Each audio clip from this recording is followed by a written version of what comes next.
Hello student, BS Baghel math classes में आपका स्वागत है। आपको 10th क्लास को पढ़ाएंगे और 10th क्लास में हम जो है रियल नंबर पढ़ा रहे थे और रियल नंबर में हमने अभी बता दिया है यूक्लिड डिवीजन लेमा।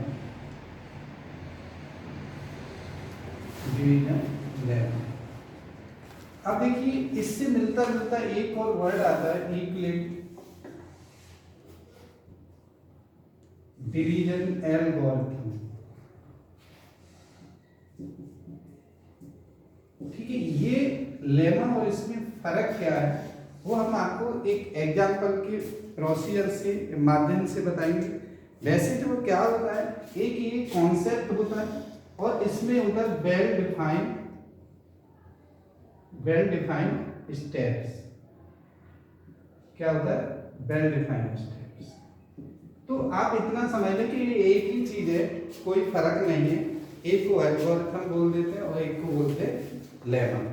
ठीक है, तो आप देख लीजिए इसके यूक्लिड डिवीजन एल्गोरिथम से हम एचसीएफ फाइंड करते हैं, जो कि 10th क्लास में मोस्ट इंपॉर्टेंट क्वेश्चन होता है और अक्सर कर ये क्वेश्चन आ जाता है। एक एग्जाम्पल ले लेते हैं, पहला क्वेश्चन या एग्जाम्पल। ठीक है, पहला एग्जाम्पल है और इसे देखिए हम जो है एनसीईआरटी का ले लें तो वो ज़्यादा बेटर रहेगा, जिससे आपको जो है क्वेश्चन का क्वेश्चन हो जाएगा और ये एग्जाम्पल। तो क्वेश्चन नंबर एक्सरसाइज का फर्स्ट पॉइंट 1.1 है और ये 135 एक वैल्यू है। फाइंड द एचसीएफ, इसमें फाइंड द एचसीएफ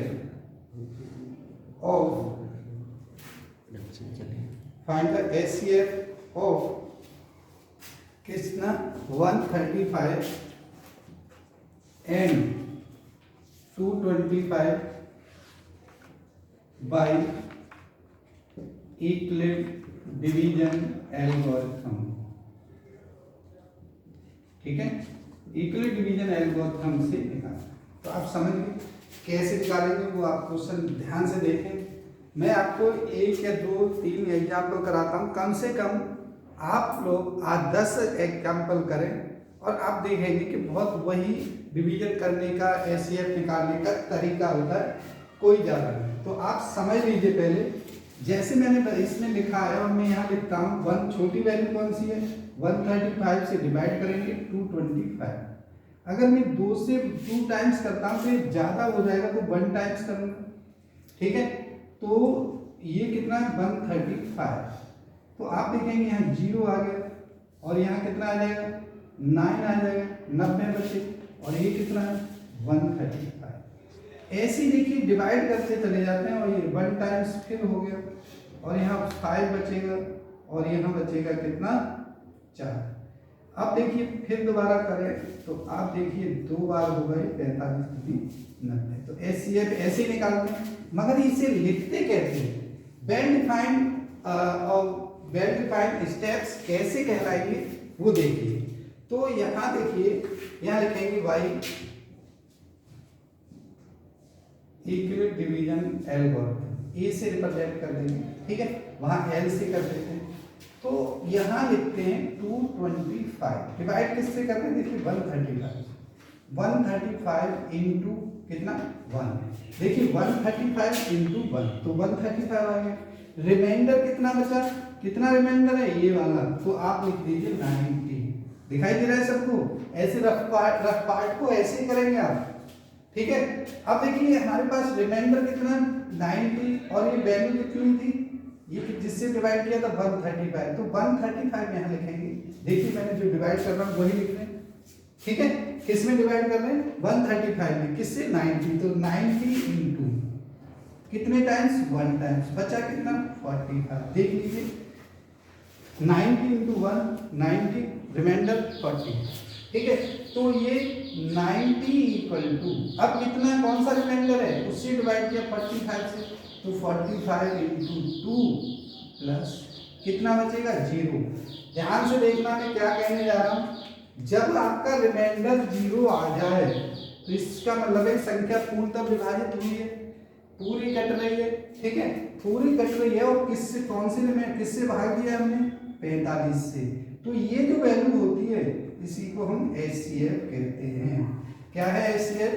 इसलिए हम कह सकते हैं therefore HCF इक्वल टू 45। ये बात समझ में आ गई होगी, पूरी उम्मीद है।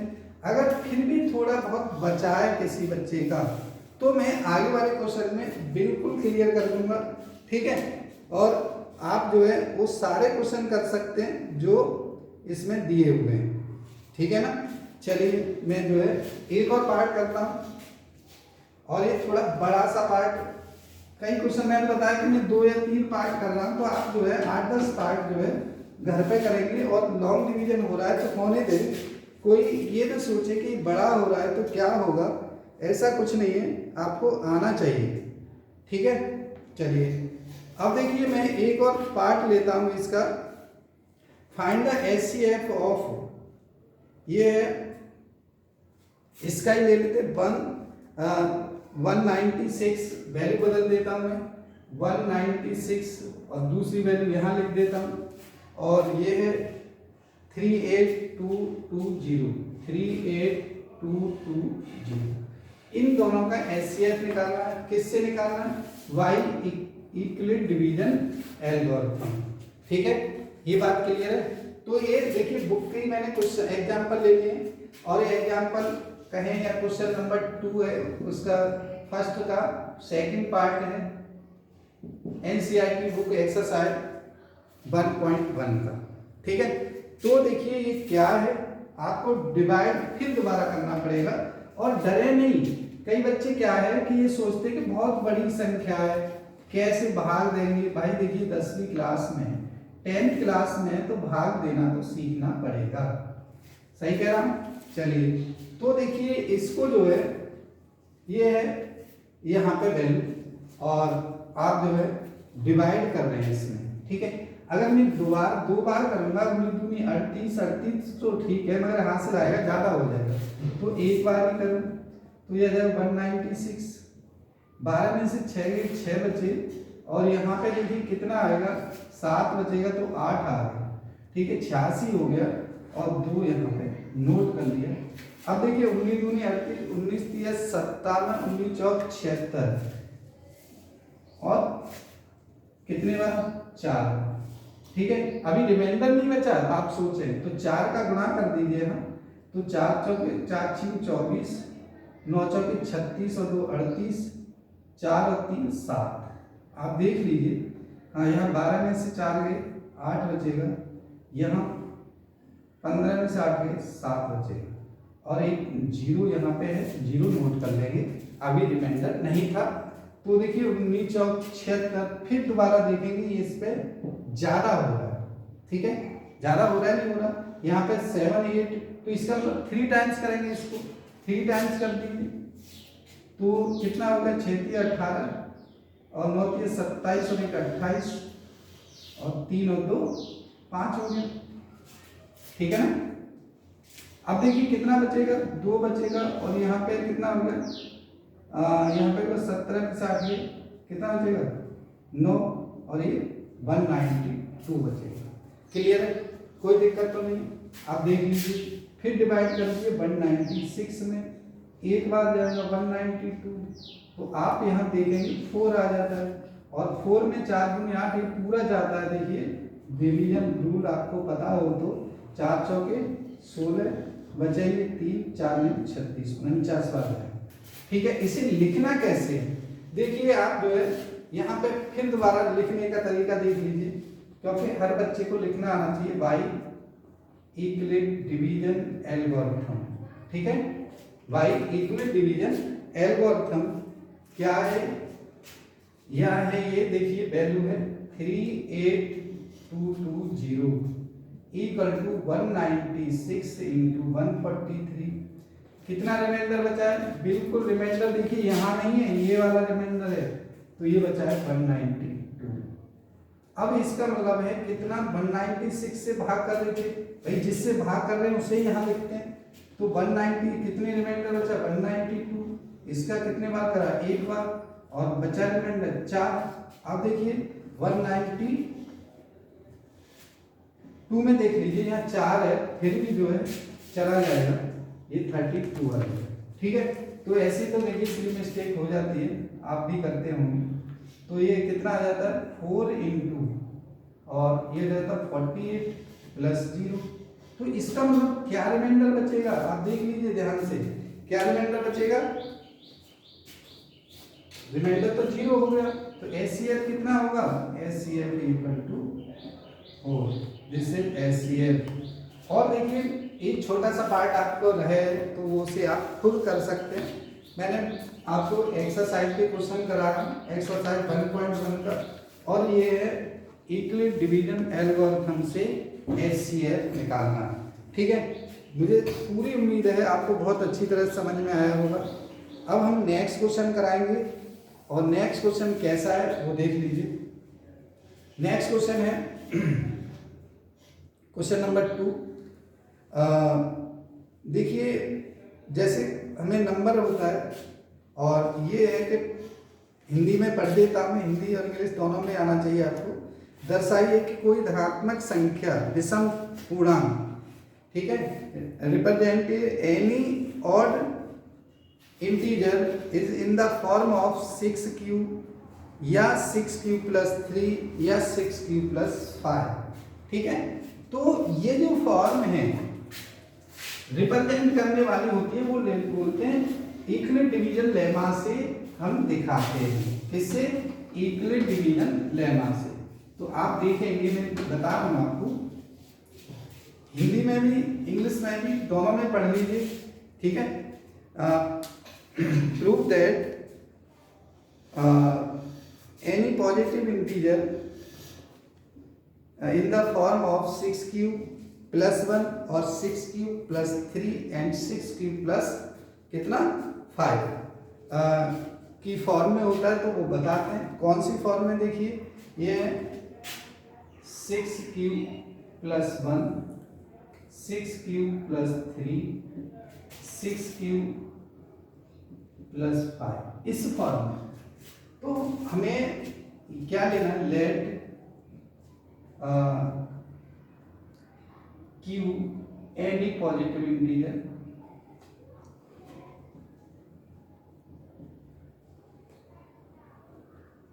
ठीक है, और जिसमें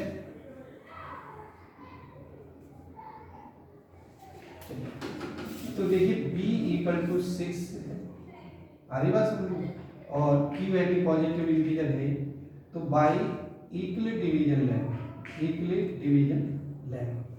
तो देखिए इसमें जो है आप यूक्लिड डिवीजन लेमा में क्या होता था, a equal to 6q plus 1, 6q plus r होता है, r स्मॉल लिख सकते हैं, अगर यहाँ होता था 0 से बड़ा या बराबर, और यह किससे छोटा होता है, 6 से छोटा।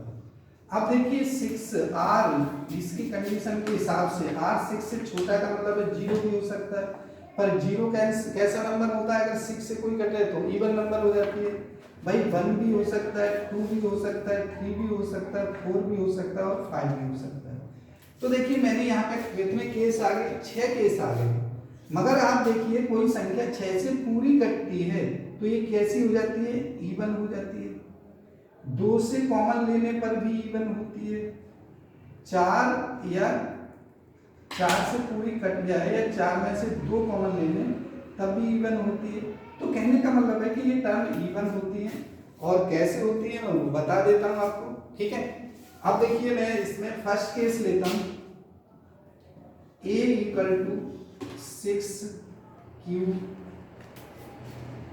प्लस 0, 6q प्लस 0 आप देख लीजिए, 6q बोलते हैं, ये कैसा कोई भी नंबर है, q belong to integer, any number, या पॉजिटिव इंटीजर भी बोल सकते हैं। ठीक है, तो आप देखेंगे ये कैसा है, इवन नंबर है, कैसा, इवन नंबर। ऐसे ही देखिए सेकंड पार्ट में r इक्वल टू हम ले लें 1, तो a equal to 6q plus 1, देखिए कुछ कॉमन नहीं आ सकता, तो कैसा हो जाएगा, ये हो जाएगा this is odd number, odd integer या ऑड पॉजिटिव इंटीजर।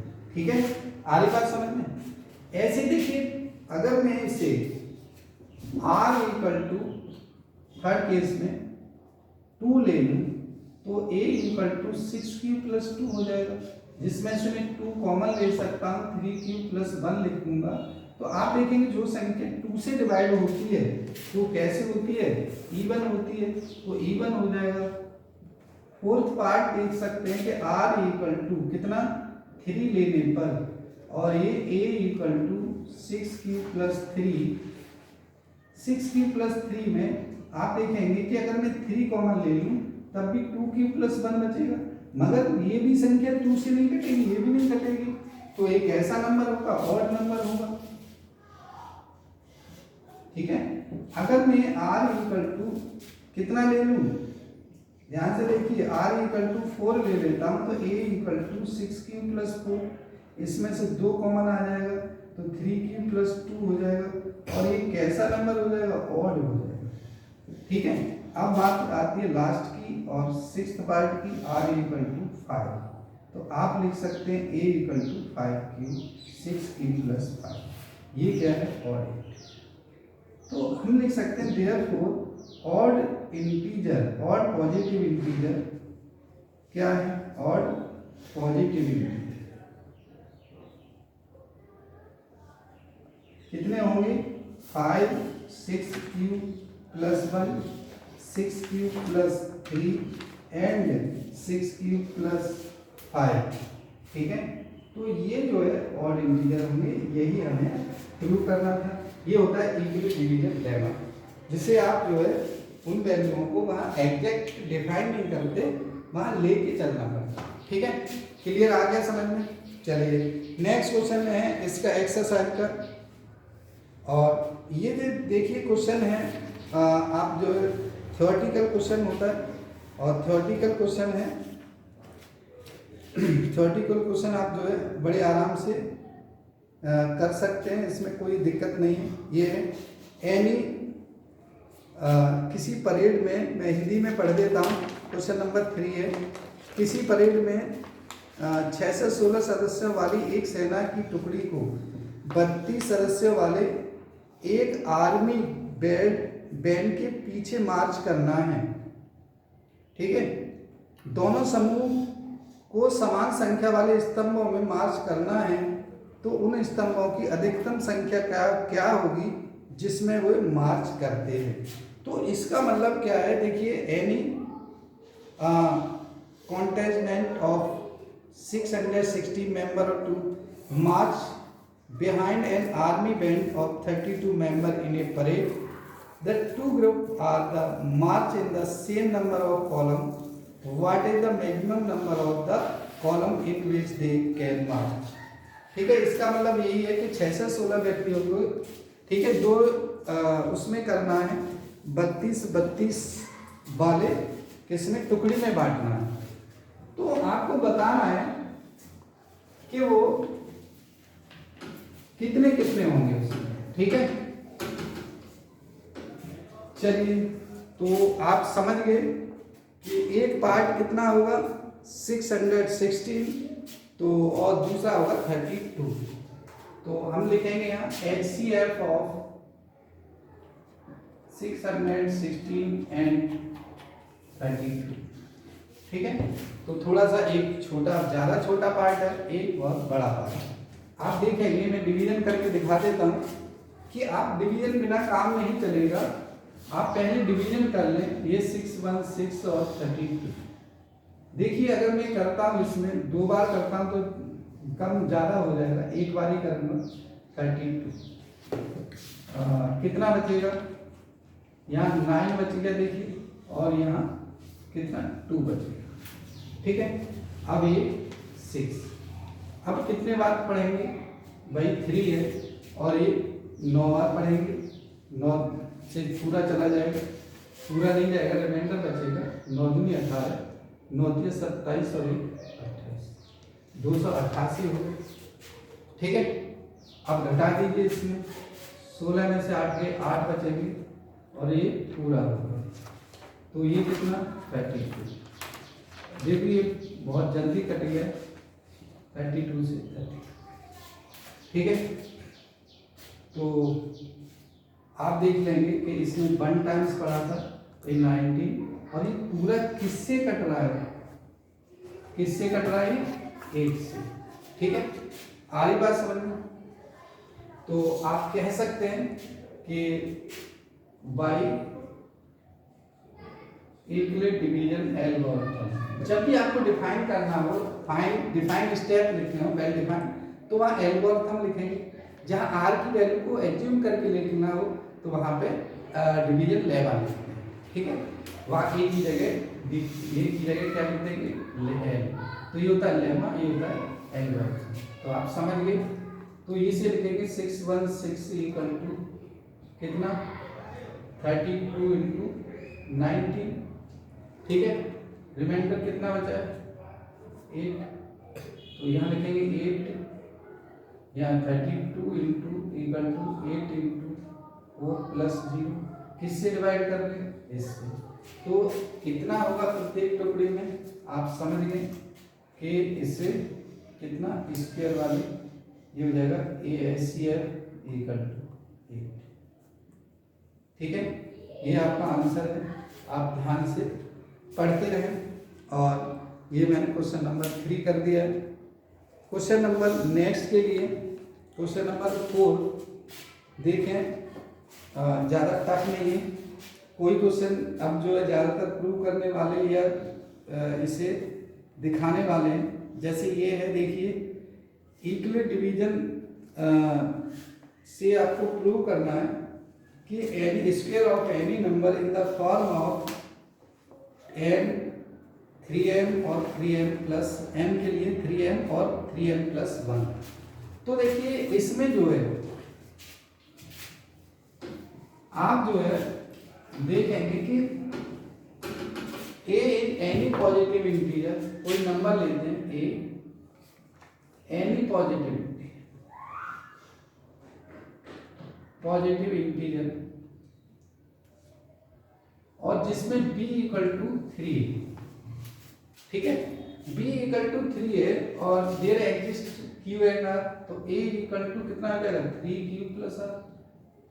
आ रही बात समझ?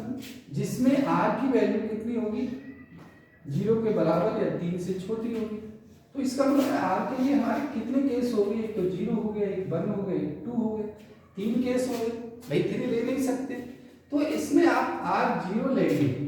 ठीक है, तो 0 ले तो r equal to 0 first case.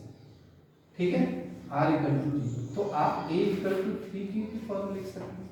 जहां पे अगर मैं q को m मान लूं तो ये 3m की फॉर्म होगी। m belong to any integer, positive integer होगा। z से भी रिप्रेजेंट करते हैं, ध्यान रखना z प्लस।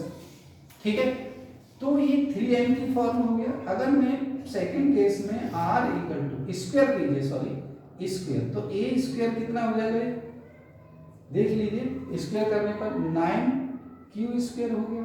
9q को 3 इंटू 3q स्क्वायर को लिख सकते हैं।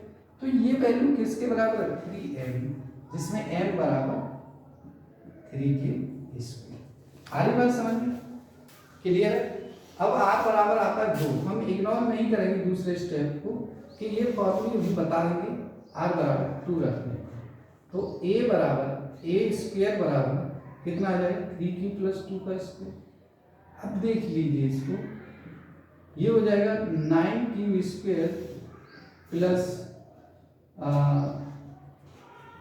12q plus 4। अगर मुझे इसमें से पूरे में से 3 कॉमन चाहिए, कितना चाहिए 3, तो मैं क्या करूँगा कि इसको जो 4 को 9 यहाँ पे लिखूंगा q स्क्वायर, यहाँ 12q प्लस 3 प्लस 1 लिखूंगा। इसमें से वैल्यू चाहिए मुझे 3, तो 3 लिखने के बाद यह आ जाएगा 3q square plus 4q plus 1 plus यहाँ पर। अब देखिए इस वैल्यू को क्या मान लूंगा मैं m, तो ये हो जाएगा 3m प्लस 1। आगे बात समझ में?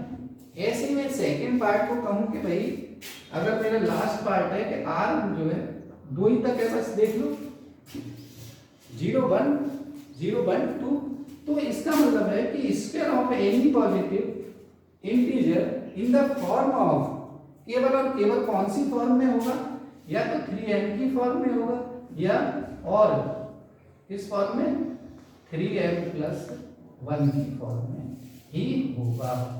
ये बात समझ में आ रही है?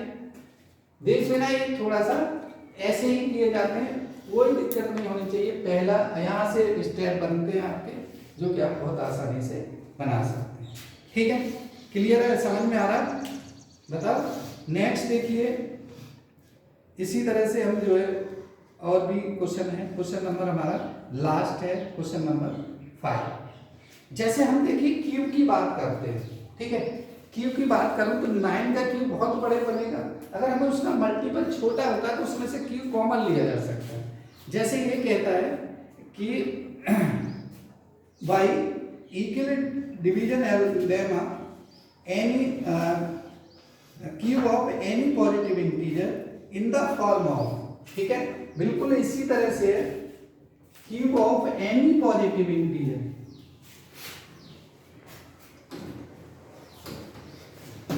Cube of any positive integer in the form of 9m